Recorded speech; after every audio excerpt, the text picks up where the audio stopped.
Welcome back, Kip.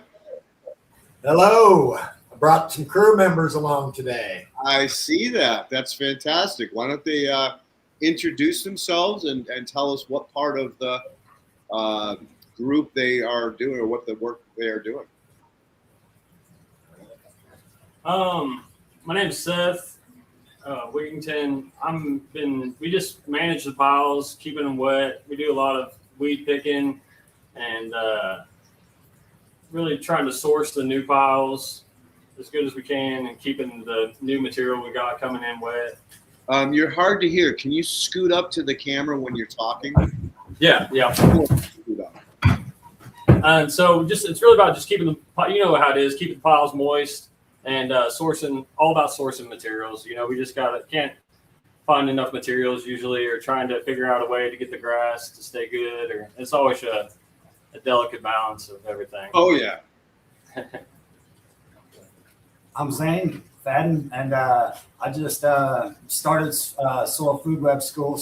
And Kip got me a microscope, so I'm getting ready to delve deeper into that work and just helping keep piles wet and pulling weeds with Seth and stuff too. You know, sourcing materials, all that good stuff, and just going deeper into the microscopy work. I follow Matt Powers too, and just some other cats. I've been following you, Leighton, for a long time. And these guys got to go out and see you at the Soil Summit. And I was like, hey, man, make sure you go see Leighton. He's got this horizontal soil system thing going on. And they fell in love with it. And I was so stoked, man. I was like, let's get it going. Yeah.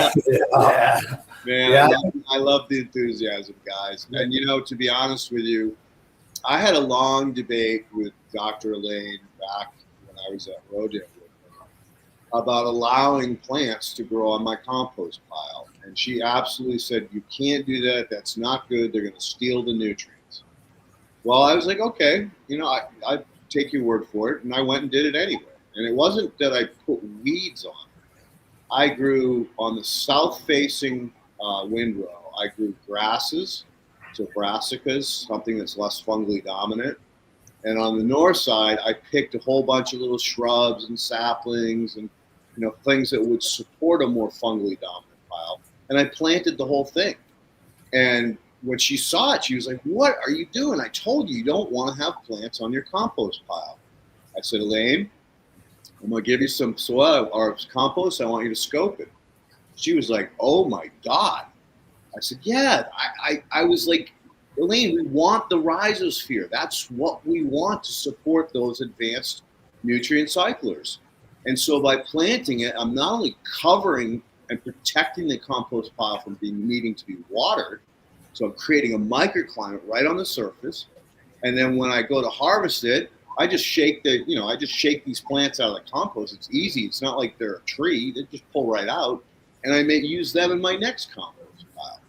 And the amount of friggin' protozoa I was getting was insane, like all over the friggin' top.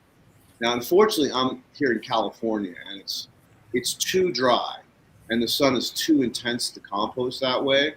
So what I've been doing lately is I've been piling another product that we call biomulch on top of it, like a nice 6-inch layer on top of it. And when I water that, it goes through the mulch into the compost, and then it stabilizes. It suspends in the whole pile. Whereas the uncovered pile, the moisture travels down into the soil. So those are a couple tricks that you guys can apply, and it makes it a lot easier and less maintenance. Yeah, for sure. Any of that helps. We do have we leave the clover to grow on it right now. That it's doing really well. So it's got some pretty good coverage and shade from that. Yeah. Yeah, when we was at the Soil Summit, when we first seen you, it was actually the Living Soil Summit done by Grassroots, and a lot of people were talking about living soil mediums, and your class was pretty cool because you started it off by saying, it's crazy we're at a soil summit and I'm the only guy talking about soil. And yeah, I think people just aren't really like figuring out that you can't call a potting soil or a super soil a soil. There's no clay, there's no silt, and there's no sand. And you're limiting yourself significantly because 3/4 of the most important ingredients in soil that supports the bacteria that mines the nutrients don't have anything to mine, or they're not going to be there because there's no food source. So yeah, and you know, we talked a little bit. I think at the end there were some questions, and I was like, you know, even if you just slightly amend, you know, kind of cultivate in some silt and sand and clay into the surface of your super soil, you're going to end up with a better product because you are providing, you know, those critical elements for the complete soil food web. So yeah, it was pretty hilarious, dude. But I did have a good. I filled that room up, man.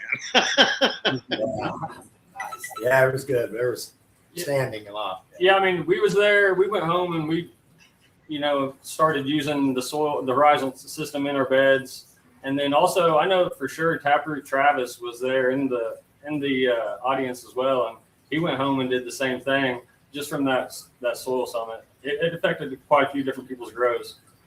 Yeah, so I've been working with Travis for, I think it was right after that show. He was like, well, where do I get this stuff on scale? So I connected him with a company in New Milford, Connecticut, which is, you know, it's a ways away, but it's still closer than, you know, me. Like, because I have sandstone clay out here, but it would just, the chipping would be ridiculous. So I worked with my old buddy there, Raphael, who back when I was doing really high-end landscapes would blend me all these mixes because these damn architects would plant inappropriately, and then they'd only give me one fucking irrigation zone to water 2 different plants, right? 2 totally different plants. One was a swamp maple, which wants its feet wet, and the other was surrounded it like right up against the trunk with these boxwoods. And so I had to go all kinds of crazy on figuring out how to blend soils that would drain for the boxwoods, but would store water for the swamp maple. So it was a great experience, and you know, we had a blast. You know, Rap's a great guy. You know, like, oh no, that blend doesn't work. I need you to do this, or need to do that. Well, needless to say, he was kind enough to bag up a whole bunch of stuff for Travis to do his beds, because I don't know about you guys, but he has a big freaking grow, and you know, he did some really. Got them deep beds. Yeah, he did some really cool things, like using a drywall. That cart. The Baker drywall. Baker's scaffold. Yeah. Yeah, and freaking that was amazing. Like I was like, dude, you got it going on. So yeah, we're gonna implement that next time for sure. Yeah, that's sweet. Yeah, that was pretty cool. I think the first big commercial one it was Edu out in Parachute, Colorado, and they got mad at me. Like, you know, I tried to warn you guys. This is a logistical thing. You really got to build from the middle out and leave yourself enough room to come down the aisles when you're done. And they didn't, and then they did a lot of wheelbarrowing. You know, again, it's like, you know, go. No, don't go. Slow, steady, think about it methodically so you don't fuck yourself in the end. So, you know, lessons learned, but unfortunately they're always the hard way. Yeah, this was 5-gallon buckets on this one. There was no other real logistical way to get it where we needed it to be. So 4 by 8 beds, quite a bit of material coming in. Did you try yoking it so you had a bucket on each side? There was some farmers carry. You guys are young. You can take it. My back is so spent. If I don't, you know, like really work smart, like if I yoke it, I could squat down and then stand up, and it wouldn't put all the pressure right on my bent over spine. Yeah, you guys are. So since we've talked last, we've officially bagged and sold multiple bags of compost to several different customers now. So that's pretty exciting. Been really trying to market it out. Kip, I found this company that made these breathable bags that would hold the moisture in, but they would let like the off gassing, the CO2 out, and they were white, so they would reflect the sun. And they're for a bagging machine. So in the future, remind me to dig that up, because that's something that I spent a year and a half, 2 years looking at all these different types of bags. You know, the plastic ones suck. They condensate, they dry out, they cook shit. And this company came along and was trying to pitch the compost yard owner on these bags. And I was like, holy shit, let me play with that. And Rob's like, yeah, no problem. So I filled it up. I crinked the top, like I rolled it down and clamped it, and let it sit out in the sun for a couple weeks, 3 weeks. Scoped it, it was okay. I'm like, all right, I think we got something here. And then I think what I did was I opened it up a little bit and let the top dry out down, a couple 3 inches, but the bottom stayed moist. Like, it only dried down so far before it really it stopped drying out. So I stand 100% behind these guys. Robert didn't end up buying them because he doesn't do biological compost, right? And he gets it, but he doesn't understand the nuances about how it's really important to maintain a minimum moisture level and not really let it get completely bone dry where it goes hydrophobic. And so, again, Kip, you got my number. Just bug me until I find that resource. Because if you're going to start bagging them, this is the way to go. Yeah, the ones we found, they are a plastic bag. They've got some holes lined in them pretty well. We shipped some to Mo over there in Florida. I grow soil. That'd be kind of cool. Actually, I was going to see Ken if you wouldn't mind flashing one of those little reels where he showed our compost, where he did a little bag opening, little 1 minute thing. I don't know if you've seen that on the Instagram there. That'd be cool if you flash that. Say that again. I'm having a real hard time hearing you. Oh, okay. Sorry. Yeah. That's right. Well, just yell. Yeah. I don't know if Ken could hear me, but Mo over at I Grow Soil, we sent a bag of compost to him because yellow skunk.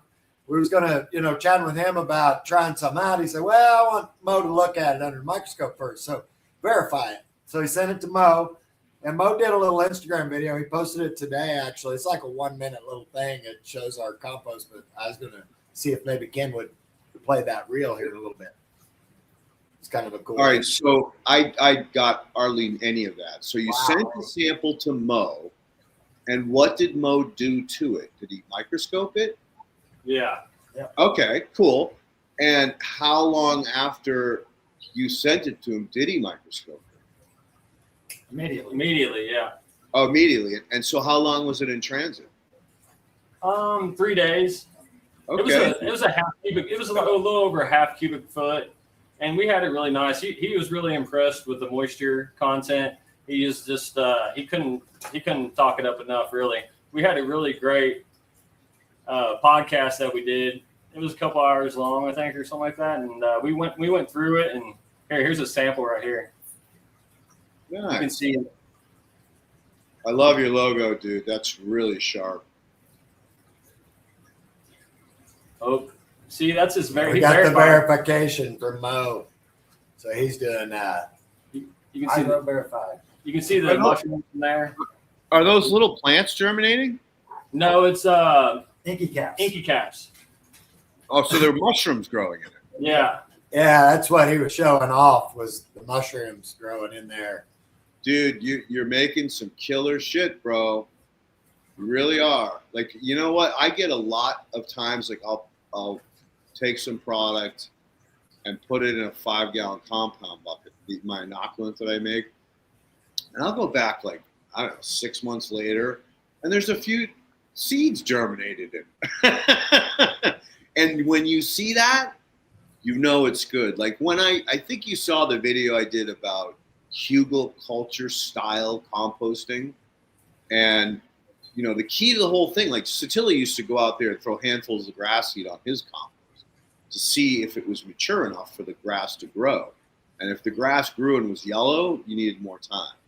And that he learned that from me down at Rodale when he saw my pile. He said, why are you doing that? I said, because it's telling me if it's mature enough that it can support, grass life, then it's almost ready to technically be used. Although I like to keep the grass there for obvious reasons, like we talked about earlier, both for the shade, the moisture value, and the rhizosphere.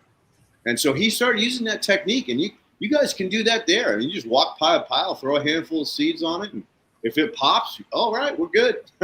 It's the easiest lazy man way to figure out your seed to N ratio.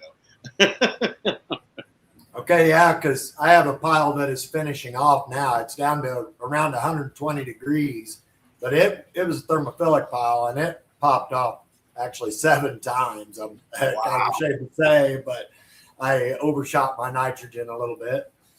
But it's showing really nice biology already. Did you get a compost turner? Yeah. Dude, show me. You never told me you got one. We'll have to have the wizard do that. When did you get that? You can see right there, that's our new row. And then we've had it. This is our 3rd year. Yeah. We just started using it at the beginning of last year. Yeah, beginning of last year. Beginning of last year, so this will be our 2nd season. Wow, that's fantastic, dude. So did we talk about mesophilic versus thermophilic compost yet? Yeah, we sure did. Yeah. And I've been catching you talk about that on the program here the last few weeks too. We did a real deep dive on it. And,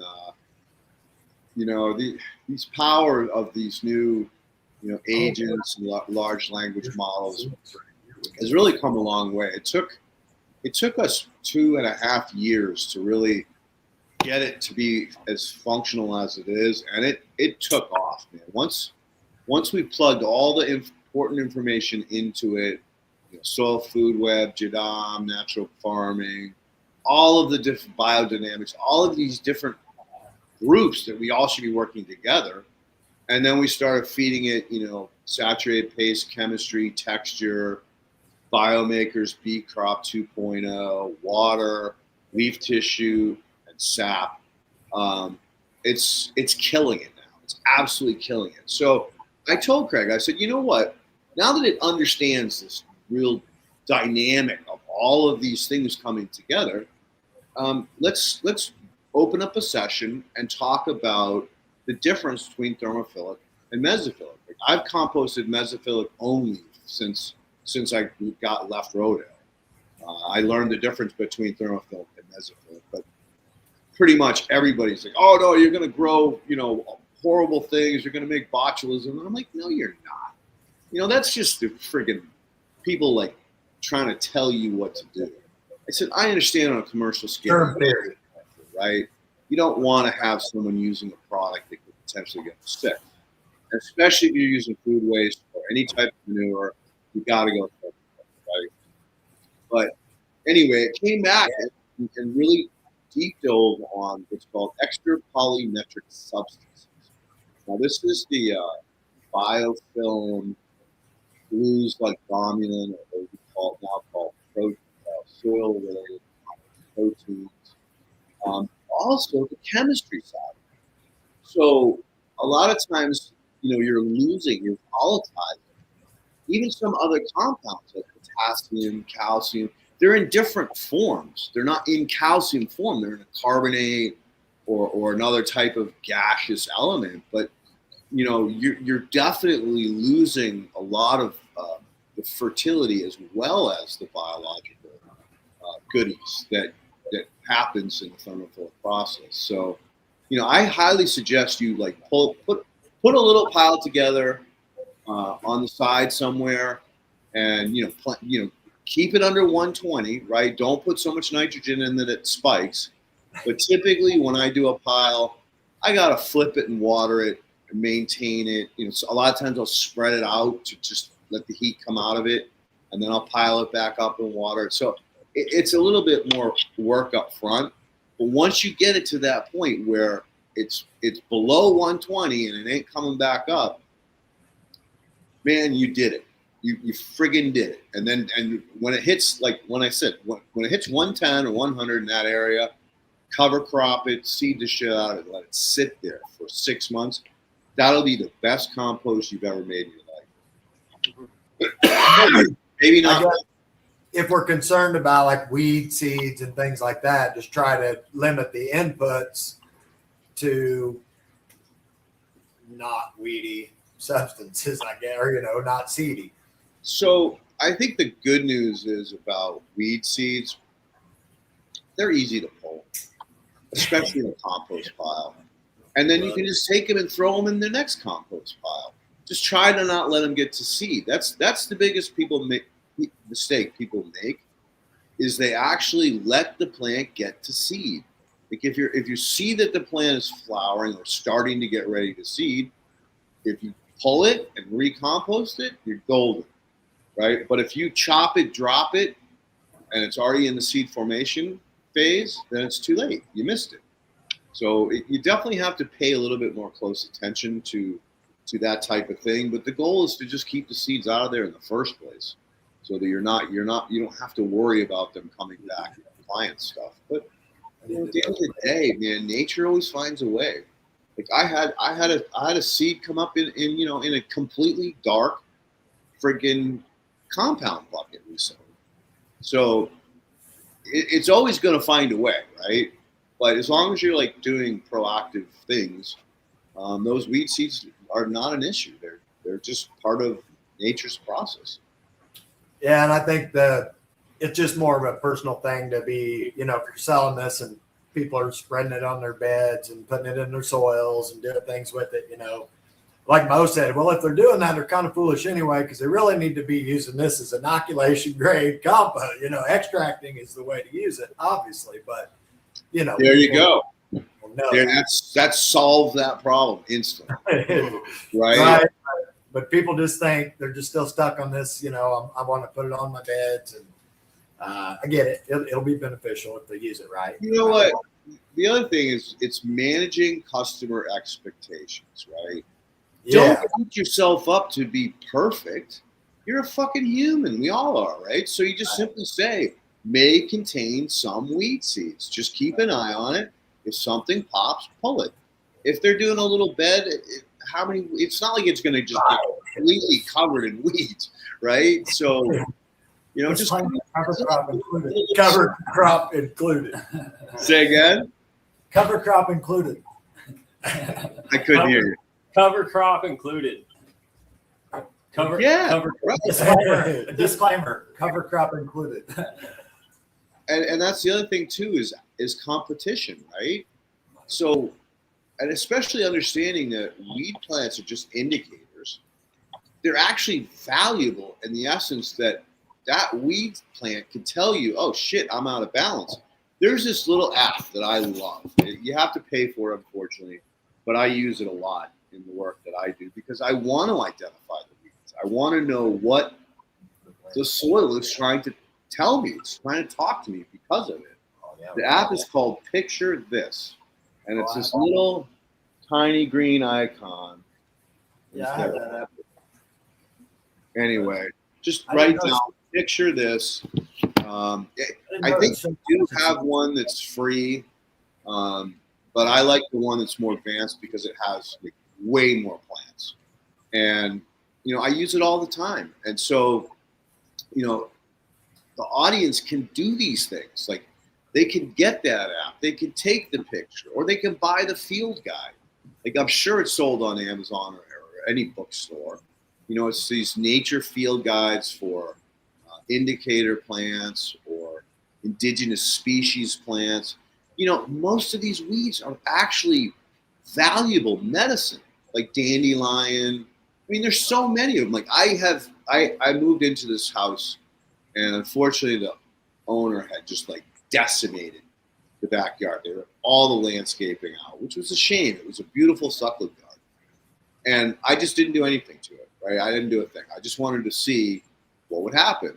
And what I did notice is I dig down about 5-6 inches, and it's still very, very sandy. I mean, it's dunes. But the soil starts to smell amazing. And then after the rains, I had all kinds of indigenous grasses. I had some daisies come up. And I had 3 other plants that were actually had medicinal values to it. And so you can learn all this. You know, it's not hard to do. So anyway, that would be my way to help you kind of manage expectations and just put a little sticker on it. Hey, we do the best we can. We are human, and you may get a few weeds, but why don't you, instead of getting mad, learn what that plant is and figure out what your soil's trying to tell you. Now you look like the hero. Wow, you're giving me a free test strip with every bag? I had a question about some stuff that you told us to do with our compost the other day. Yeah. When we talked to you on the phone. It was about the elemental sulfur and adding it into the compost to bring it down. I did some research on it, and it said to use 2 to 3 pounds per yard. And I guess, you know, what is the timeline you think for that to change? And then does it affect our biology? No, as long as you go low and slow. So I'm on a farm right now, same problem. Brand new saplings got planted last fall. Totally fucked it up. Buried the root balls, covered them with soil. You know, most of these plants have 3 or 4 leaves. They should be fully bushed by now. And I have the same problem. pH is through the roof. And so the approach that I'm doing is like 4 ounces at a time. It's recommending like 12 or like a pound per tree ring, right? But I'm not going to go crazy like that. I'm just going to do 4 inches, and then I'm going to go back and check the soil and make sure that the little pellets have fully disintegrated. And then after they've disintegrated, I'll do a quick pH with it and determine how much I went down. And then I'll do another addition. And if necessary, another addition until I get it down to 6.8, 7.0, I don't care, maybe even 6.6. But that's really where I need the range to be to release all the trace minerals in the soil. The soil is beautiful, has everything it needs. Well, it needed molybdenum. That was the only thing, and potassium, but the potassium comes with the compost. But other than that, it was like, it had all the right balances on the traces. So in your situation, I would kind of like maybe spread it out so it's maybe a foot deep. You're in the thermophilic process, or is this after? This is mature. It's matured. Okay, it's matured. So what I would do then is like take a scoop. Again, maybe a foot, maybe 16 inches. You don't have to get crazy, right?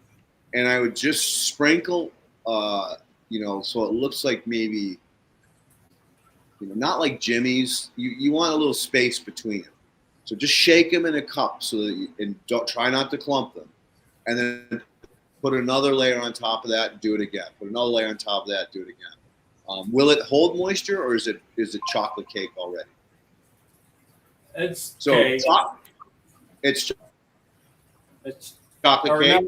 It's not bad. I mean, it's really nice. I mean, it's got the squish. Oh yeah, I mean it's right. It's got the squish.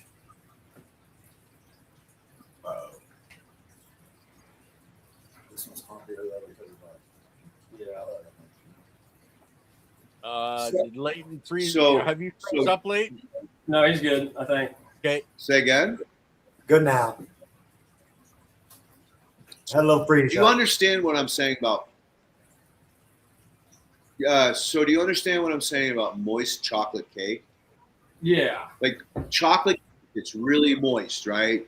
You bite into it, it's delicious. It's not dry. You can actually squeeze it and hold it together in a little cake ball.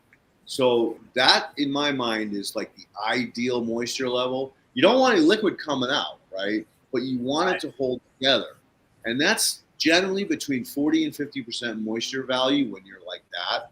So if your chocolate cake, the chocolate cake will self-dissolve the sulfur little friggin' spaceships or chips, right? If it's not that moist, then once you build the entire pile, once you've like flipped it over and done, we call those lifts. So every 12 to 16 inches is considered a lift. So once the whole pile has been lifted and had those layers of sulfur put in, and it's not chocolate cake, Then you want to gently water the top. Don't do it with a hose. Set up like a little sprinkler. I love those little spinny tops or the ones that go back and forth like this. And just gently water it in until you see, you don't want excess. You don't want to wash that sulfur through. You just want to help dissolve it. Does that make sense? Yeah, completely. But we're in a windrow. We are in a windrow. We're talking 80 yards, 80 feet long, 6 feet wide windrow. So, is it worth sprinkling the top and turning at this point? Or, do we need to? Well, if your pH was up in the 8s, you've got to do something about it, right? You don't want to send that kind of high pH because, especially when people water, it's gonna shift the pH of their bed. So I would say that this is a good lesson to learn about ingredients when you're building compost. If you're using very high pH browns, which it sounds like that's what you did, then you got to cut it with something that's very low pH or prep it doing this sulfur method, right? Right. That needs to happen when we first start. Yeah, again, everything is a lesson. Like you can still take that really high pH. Remember, composting always releases acids, organic acids. So compost is generally low pH. It's almost acid, right? So just take some compost that was more acid based and mix it with the higher pH until you get into range, and then bag that and sell that. Right? So there's more than one ways to get out of this. You guys, you don't know how many times I make a recipe. Like I mix these things together first, and then I mix these things together next. And then I let them sit and compost a little bit. And then eventually the goal is to mix them together. Kind of like baking. It's like, oh, here's my flour, and I'm going to mix my egg and my vegetable oil and melt my butter, mix the liquids together. Then I'm going to start mixing in the other ingredients, the flour with sugar and salt and pepper. So don't hesitate to make a pile that you're going to or you're going to use as an ingredient. That's what I've been trying to say. Make ingredient piles, then windrow them, then turn them. Awesome. Yeah, that's a great idea. I like that. Yeah, I know it's hard on your scale, right? This is extra effort, but I promise you it'll pay off in the end. When you can't keep up with orders and people are just like, oh my God, what is this stuff? Dude, I get that so much. I'm like, what are you, a witch? Or some kind of wizard motherfucker? What did you do? Like the lady, the orchard I worked in this morning, right? These plants were almost dead. Like they were literally just no leaves. They're just totally hurting. And I did a treatment 2 weeks ago, and now every branch has got 8 to 10, maybe even 12 new leaves coming out of them. And the tips are all red and they're all happy again. And she's just like, those trees I thought were dead. And I'm like, no, I tested them to make sure they weren't dead before I wasted my time. But this is what happens. And dude, you have the ability to do that on scale. That's freaking huge. What did the treatment consist of? So basically, the way I triage a tree, and this is really what it is, because first of all, let's start with planting trees, right? So in the old days, there were guys called nurserymen, and only nurserymen planted trees because they're later succession, right? They need a lot of different stuff than a little shrub or some grass or some flowers, right? Well, the landscape companies got smart and they'd say, okay, instead of you planting my trees, you're going to come out and work with my crew, right? And so the nurseryman, I know what you're trying to do. You're trying to steal my years of experience and schooling that I went through to do this. The nurseryman knows soil chemistry.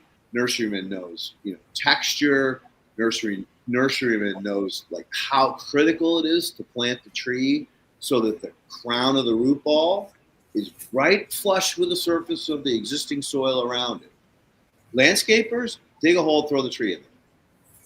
They don't care if it's too high or too low. They don't care. They're just, I'm getting paid by the tree. I'm gonna get this done as fast as possible. Is that your yard? Yeah, that's Peach Hills, your yard. Yeah, well, yeah, that's where I play. We got to get an updated satellite of that because that's where I am. Is way the hell up there. Yeah, you're way bigger than us, bud. That's where his yellow era is. All my area. And Which one? I'm having a blast up there. Yep, right there, exactly right. So anyway, What kind of covers are you using? none. Okay. I don't cover it. And we can get into that in a minute. But anyway, back to this orchard. So my first task is to gently scrape the soil back until I find the root flare, or the root ball in this case. And once I've exposed that, then depending on the soil, right, if I've done a chemistry test so I know what's in balance and what's out of balance. In her case, the balance is good. So I don't have to use a gypsum. So right away, I just put my compost down, and then I sprinkle my sulfur flakes on top of the compost and then out over the existing volcano soil. I had to shovel the volcanoes to get rid of them because they built these fucking volcanoes to try to catch the water because they saw somebody else do it without any understanding of the engineering behind it. So I had to shovel that soil back away. Then I put my compost down and I sprinkle the sulfur out onto the existing soil. Then I put my biochips down on top. Then I make a nice little 2 to 3 foot ring, and then I rake the existing soil back up so it makes a smooth transition from where the crown of the root ball is out into the orchard. Then I put a compost extract, I dilute some molybdenum into water, and then I pour that on it. And 2 weeks later, we got fresh growth and trees that literally look dead. Now, another project I'm doing in Windy Hill, it's a little bit more complicated. The chemistry was a lot further off. I ended up using gypsum to both soften the soil as well as to help lower the pH. And the interesting thing was they had these tree covers. And what the tree covers did was they were black, unfortunately. So they heat up, they'd suck the moisture out of the soil, create condensation, and drop back down. So when the covers came off, dude, I had 3 to 4 inches of rock hard crust. And I got pictures of this. I'll have to do a podcast. And so once I broke the crust off, now I'm down to soil. I'm down to the root flare because it's not a ball anymore. The roots have actually flared out a little. And I find that flare of whatever depth it is. And this case, I treated them with gypsum first because gypsum can come in contact with roots where sulfur can't. You do not want sulfur coming in contact with roots. So I gypsumed, I did my compost, then I did a little bit of sulfur, then I put down the biomulch. And in this case, the orchard's big enough that eventually I'm going to drive my truck out there and treat all of it because there's 66 finger limes, and I think there's 66 kumquats that I have to do next. So I'm not going to bring little 5-gallon buckets of extract, right? I'm going to hammer it when it's done.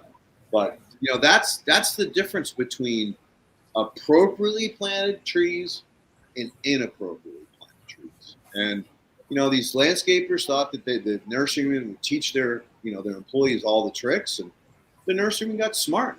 I'm not going to build my competition. I'm not going to teach your $15 or $5 a day or hour landscapers my $25 to $30 a day job or hour job, because they went through school, man. They went to colleges and they all got degrees in understanding the dynamics between all of these things, and they understood fungi. If you ask a landscaper, hey, what's the FTB ratio on that tree you just planted? They'd be like, I don't know what you're talking about. Well, what is the soil chemistry like? What's soil chemistry, right? You can't plant a tree without taking those things into consideration. So that's why I've got endless work coming on these orchards, because all of them were inappropriately planted. You know, at some point, I got to teach a course on that because, you know,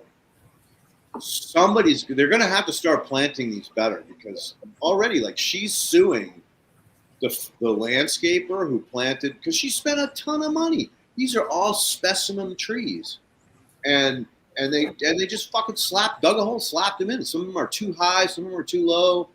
It's a mess. And so she got smart on the second, like, 150, 200 trees she planted. She told the nursery that she bought them from, I want you to plant them. And they inappropriately planted them. This is a lost art. And it's not hard. It's actually very easy to do it right. You just have to understand how to read soil chemistry. You need to, you know, use your friggin' brain, like figure out where the plane of the soil is. Make sure that ball is right there. I'm sorry, guys. I didn't mean to go on a rant about that. I know we should. You're good. What is I got another question for you. You said about the calcitic lime to grab up our extra magnesium, potassium, and sodium to knock off sides. So there's dolomitic and there's calcitic lime, right? There's a big difference.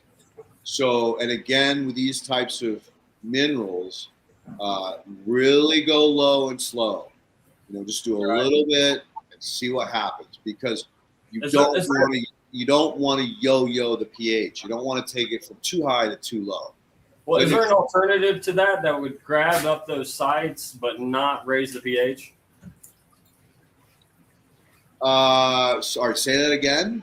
So what's something that would be the opposite of the calcitic lime and still grab those extra sites that would need to come down? Right. But it takes it. What's something that would take it down? There's a product called Fortical. I played with them. I played with their products out here. It's sold commercially as a calcium source for all the nurseries and stuff out here, the orchards. There's another one that I played with called Calmino, which is made by BioAg. I had really good results with that. And the last one I did also had great results was Korean Natural Farming's water-soluble calcium. Now, I got yelled at by Chris Trump. I'll be honest. He goes, you don't even know how to use this. You can't just use more. It has to be the right dilution. I was like, Chris, look, I'm not an idiot.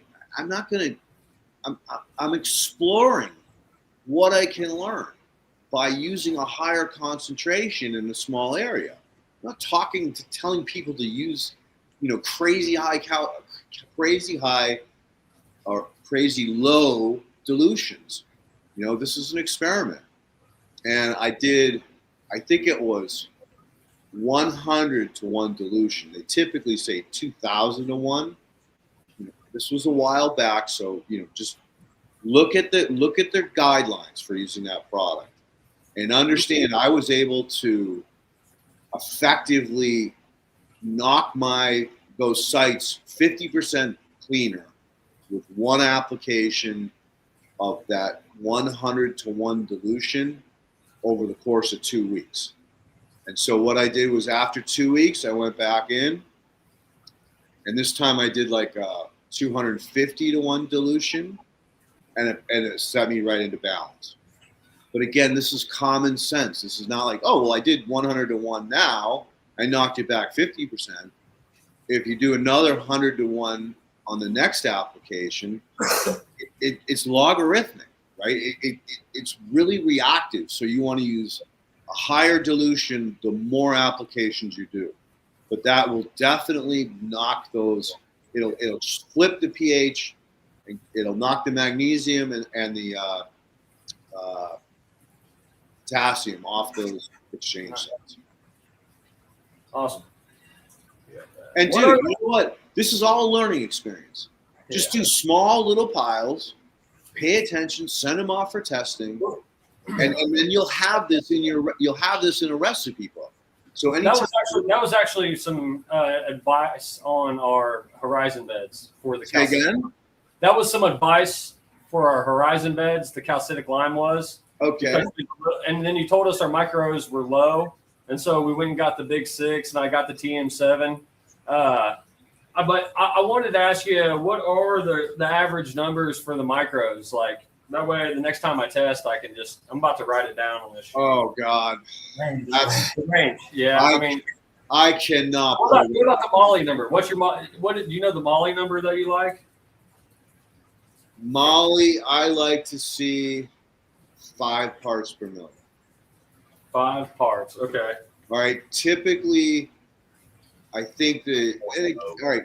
This is all plant related too, right? You got to understand, plants want different recipes, but as a safeguard against a plant pulling a heavy metal instead of molybdenum, I want to see a minimum of 5 parts per million in that soil solution.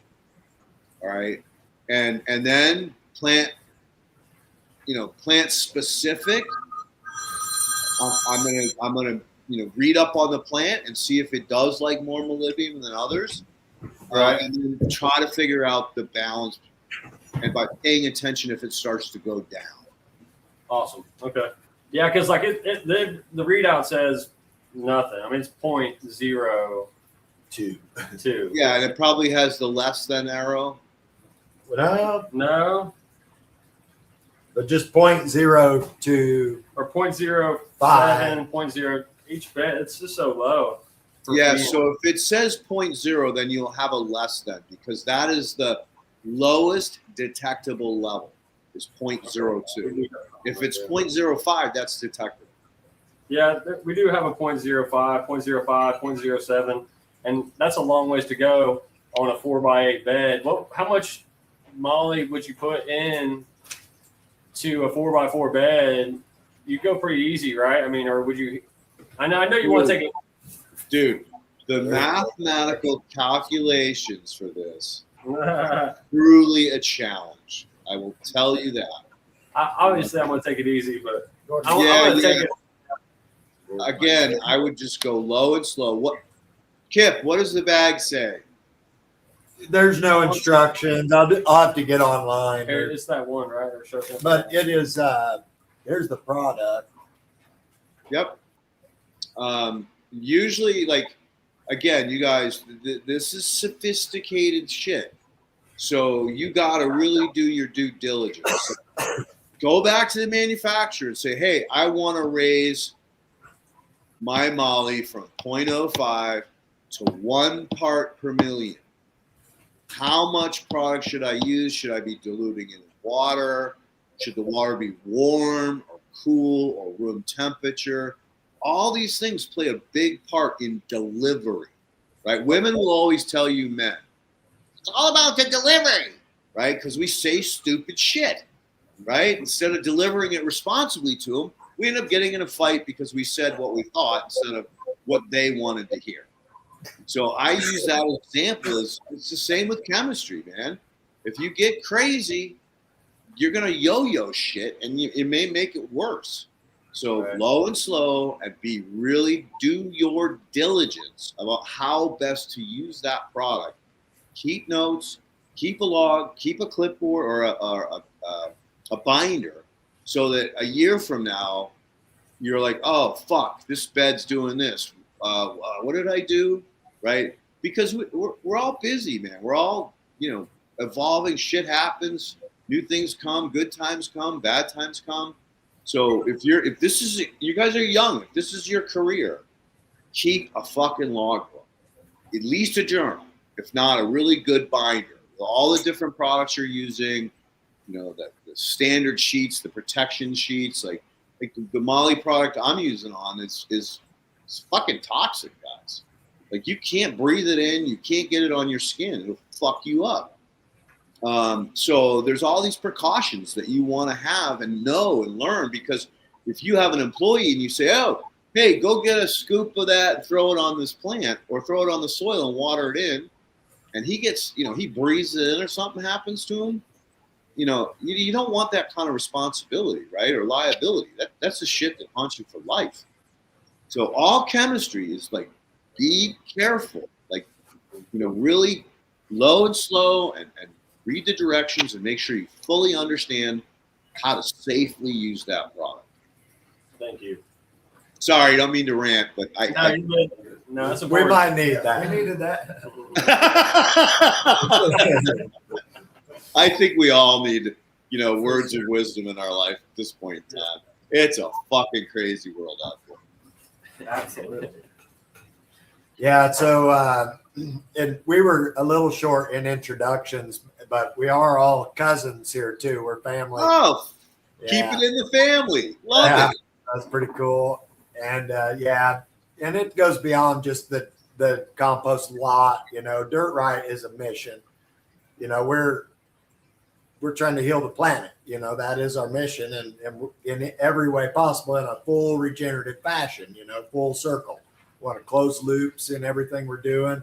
And I've noticed, in the last couple of visits you've had with some of your guests, I've been seeing a theme, and it's ringing in my head, to kind of draw back a little bit. I keep expanding, and a lot of things are kind of left, not less than par, like things are getting left behind, less testing, less attention to what needs to happen, so it's like just seeing that it's time to kind of reel it in a little bit and perfect some of the things that are going on, and then kind of ramp it up when we get the opportunity. Dude, what you just learned one of the most valuable lessons ever, right?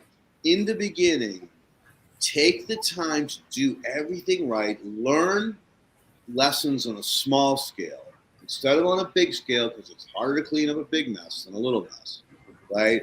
Once you've learned these things, and once you're taking really solid steps every single time, you'll be able to start walking faster. And then eventually you'll be able to run, especially if you keep a good notebook on what you did and why you did it and how you did it and how you could have improved it the next time you do it. Like those are like incredibly powerful pieces of record of your time. Like journaling is so powerful. Everybody that I know that does it, like they'll look back a year and be like, oh, this is where I was. I was dealing with a bad girlfriend. I was dealing with high blood pressure. I had no money. And now look at me. I'm healthy. I'm happy. My health is back in good order. And it just makes you feel good. Like, oh, look how far I've come. Like I'm getting somewhere. I'm headed in the right direction. You can't see that on a daily basis because you're always grinding, right? But if you go back and look at what you did a year ago, 2 years ago, 3 years ago, you're now like, wow, I'm really fucking making progress. And, the last little piece of advice that I can give you as far as like businesses and partnerships, I've been in so many partnerships. I've been self-employed since I was 18. So at least 10 different partnerships, maybe even more. And none of them really worked out. And I'll tell you why. I mean, some of them did. We got to a certain point where we said, okay, this project is done. I'm going to move on. You're going to move on or whatever. There were happy endings. They weren't all bad endings. But the vast majority of them didn't work for this one simple reason. Somebody always felt that they were doing more than someone else, or vice versa, right? And in a partnership, especially amongst family, you guys got to communicate that. You got to stay in touch. Say, hey, I know, you've been working a lot harder than me right now. Let me take up some of your slack. You've been grinding. Why don't you go take half day off and I'll cover your ass because I saw you grind, right? That kind of supporting each other, critical in a partnership. Having a stake in it, another very, very important piece. If you don't have a stake in it, you're an employee. You're there to collect a paycheck, right? And anybody who's just there to collect a paycheck don't care. They only care about the money. And a lot of times these small businesses, startups, they're hard enough to get through on your own, let alone having an employee who doesn't care, and you're constantly reminding him this is what you're supposed to do. So if you have a stake in it, no matter how small, you know that as that company grows, you know, what would 100th of 1% of Microsoft be? Right? Or 1% of Microsoft be? And that's what you have to remind yourself. Why are we doing this? Yeah, we want to save the planet, but we also need to make money. Like we gotta pay our bills. And, you know, it'd really be nice to have 10 or 15, 20 grand in the bank. So if I do get sick or if my car blows up, I can cover myself, right? Without getting stretched out by these fucking banks.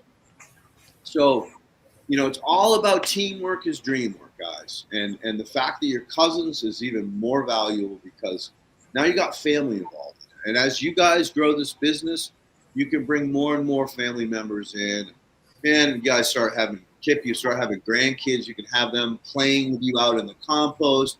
You're still working, but you're teaching them how a future that they will have value in forever. I don't care what happens. We get a mass virus that kills off the vast majority of human beings. I don't care if the money dries up. Like if all the money goes away, the grid crashes, yeah, most people are going to die off within a few days, if not weeks. We still got Right? COVID. But if you have water, you have food or seeds, you got compost, you understand soil dynamics, you can literally survive on nothing. Right? There's all these really cool solar-powered water filters. There's ancient water filters that the friggin' Mayans used to use that we have the tech for. None of it requires electricity.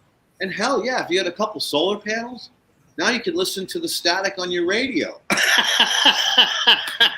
Because there won't be anybody else out there, right? Yeah, you know I'm taking it to the far levels. But bottom line is that, you know, I see these preppers. I had a really good buddy who was friggin' way high up in the army.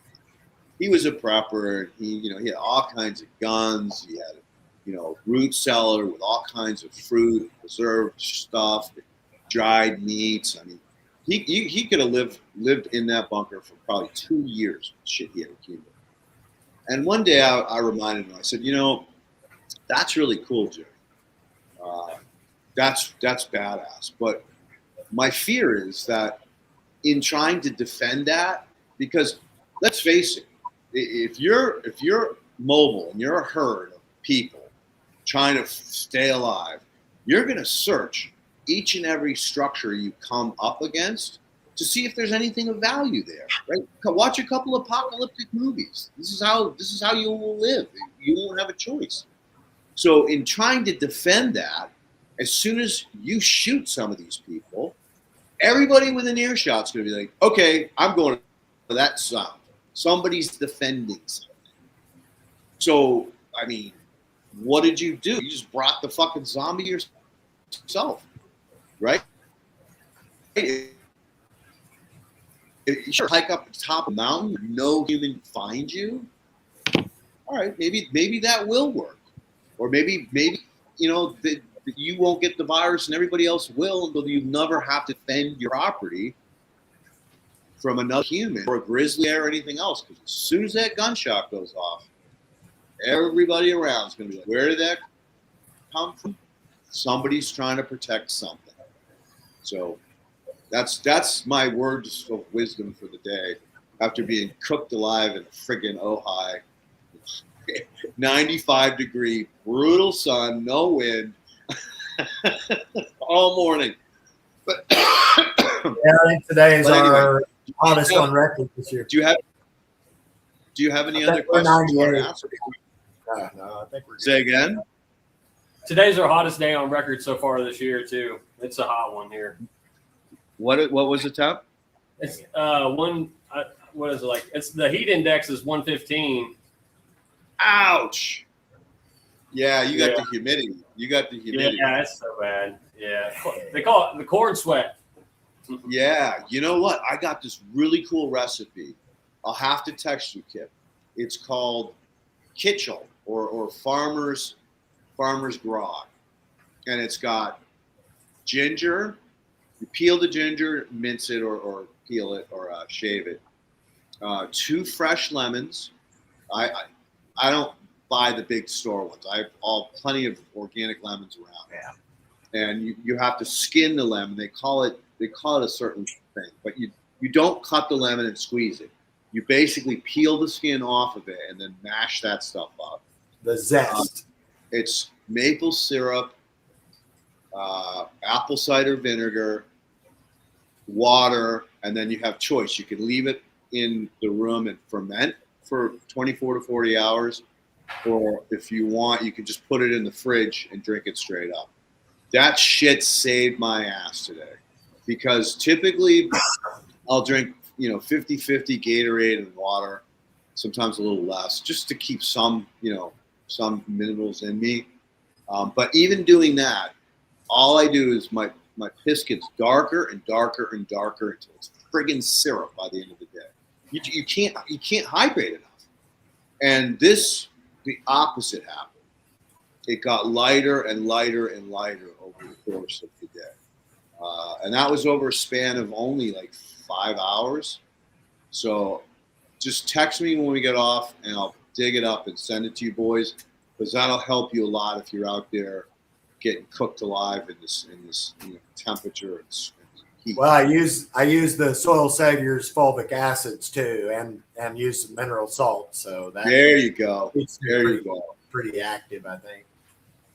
Good man. Well, if it doesn't help you, don't worry. But I'm just sharing what. Oh no, yeah, I like that. Those kind of completely.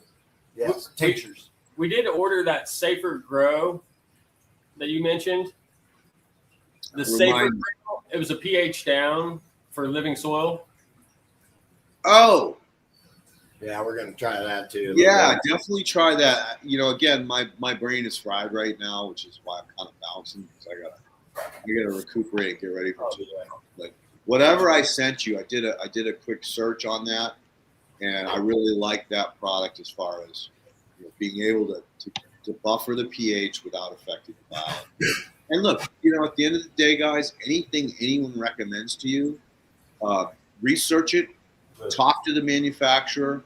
Once you buy, just buy a little batch of it, and then mix it like I used to do with your biology. So, if they say, oh, we're supposed to use a pound per acre, you got to do the math. It's a pain in the ass, but scale it all the way back down to how many milliliters you have in your vial with your compost and your water.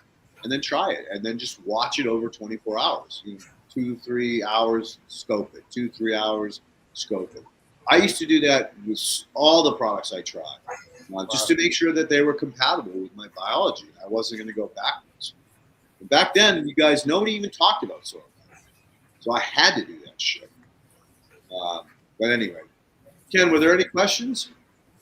There were a few, but Leighton, you're done, brother. Okay, you can tell. You need to go and put ice in a bathtub and go have a soak in the bathtub and cool yourself off. So we're gonna cut it early, guys. Leighton had Hey, Ken, do you want to do the questions? Are they quick? They could be fairly quick. Let's bust through them. And if there's any directed at Kip, skip them, and then you guys stay on and answer them when I'm off. How about that? Okay, let me just scroll through here. We got to take care of our audience, buddy. Okay. What happens when mushrooms grow on the compost pile? Is it similar to what Leighton found with plants growing on the pile? Absolutely. It's a wonderful signal that there's a high fungal content and the moisture is just right for them to express themselves. Now, it could also be the opposite, right? It could be that there's a high fungal dominance and somehow it's drying out and the mushroom's feeling threatened. And so it's going to grow its breeding. It's going to throw up a mushroom fruit and leak all its spores out.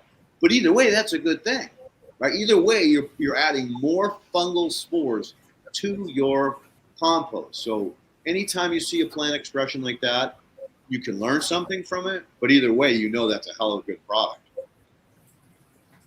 Next one is, don't most composting methods outgas a great deal? Should the gases be captured, and how?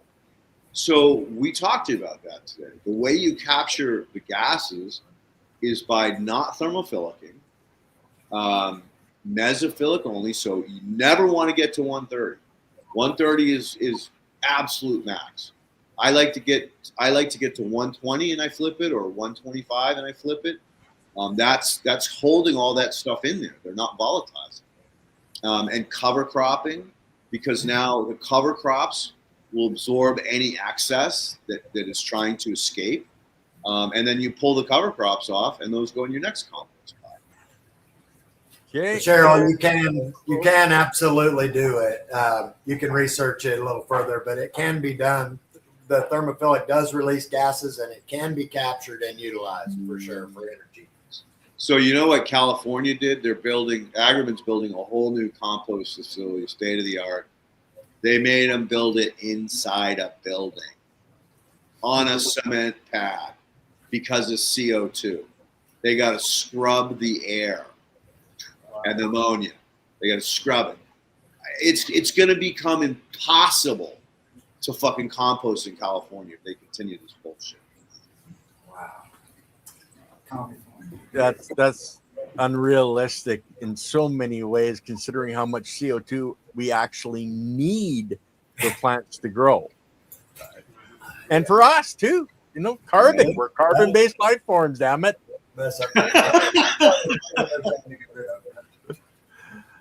So next one, why inky caps? Are they edible? Could we grow?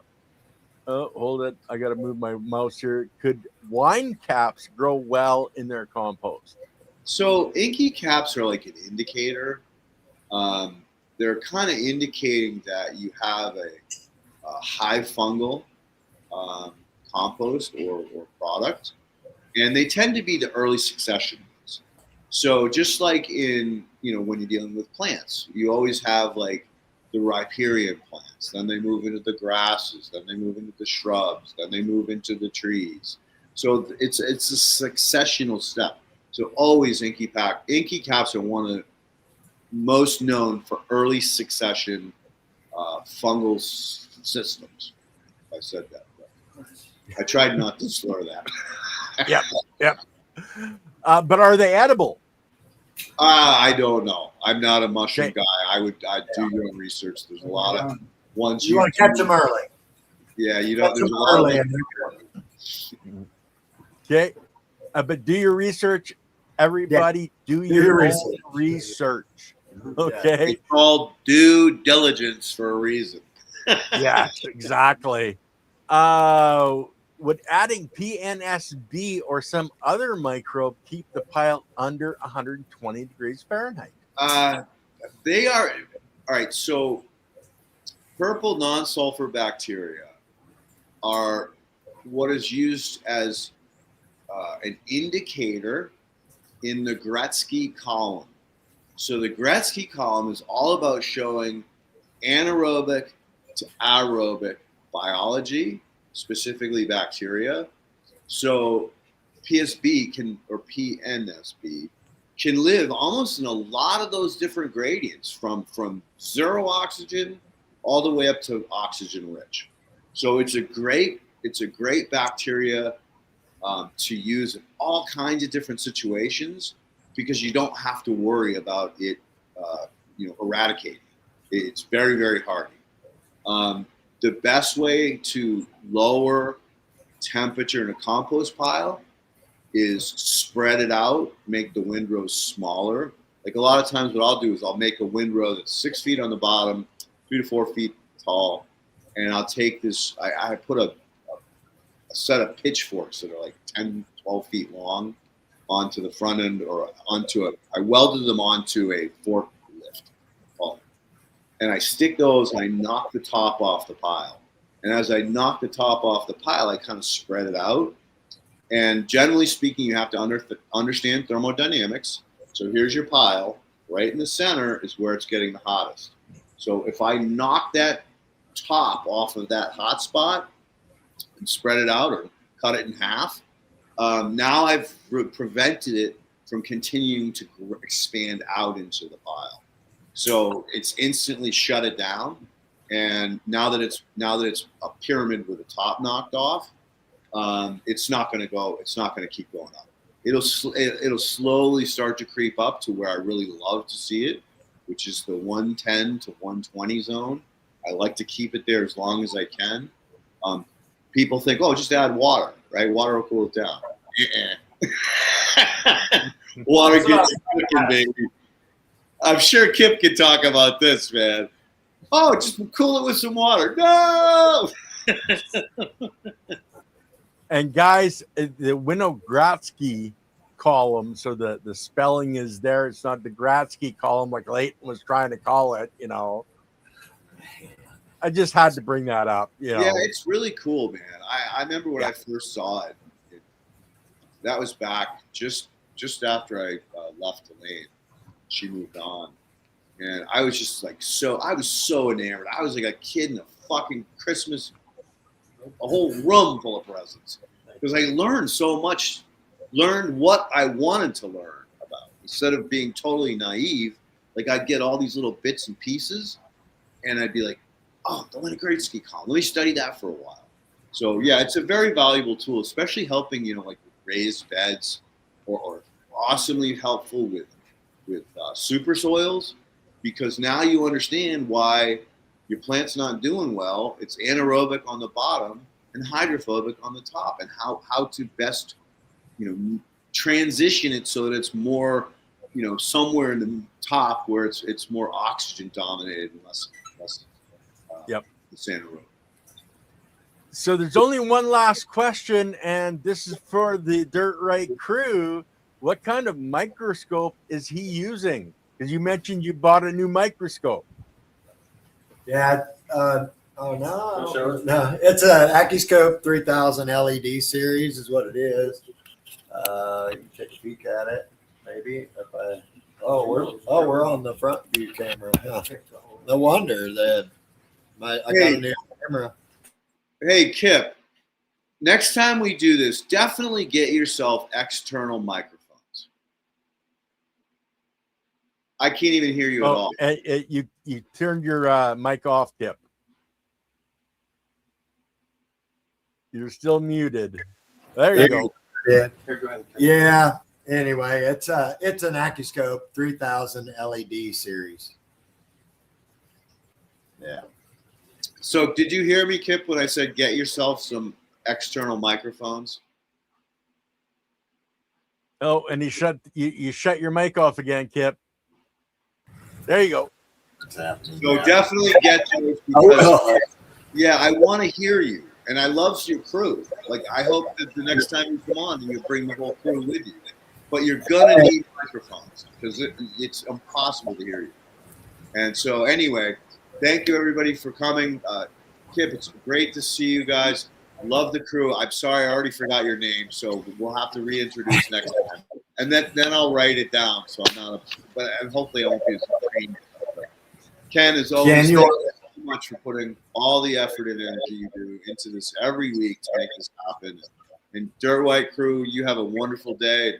Keep up the good work and come back on in a few months. Tell us how things are, because you are a, really inspiration for a lot of people on how to do this. You've come a long way since I first met you, and I'd like to see you. I'd like to follow you right through the rest until we can't do it anymore. Yeah, we're glad to join the train. So all right, brother. And I think you have the potential to become the East Coast version of biocatalyst amendments. So start keeping an eye on those guys. They started cover cropping. And they're not using their tarps as much anymore. So if they're doing it, we didn't hit on. You want to hang out, Ken? Why no tarps? You didn't use. You said you was going to mention it. Hang out. I can't hear you. Why no tarps? Yeah. Why no tarps? Yeah. I had Grassroots make me a special tarp that I really liked. It worked well. I used Typar, which is a building material, It's used to wrap around the building. You've seen it in white. We used to use tar paper in the old days. Well, this product was made by DuPont, and it was designed to let moisture out from inside the wall, but not let moisture get back in. So I had him flip it over to hold the moisture in the pile, not let it escape, and then sew it to his grassroots fabric. And dude, it was the smartest idea I have ever had, because it slipped like a slip and slide when I pulled it off. I could pull an entire 100-foot long tarp off by myself. And when it didn't have the backing, man, that shit, the compost just eats right into the fucking fabric. It becomes like peeling a fucking skin off.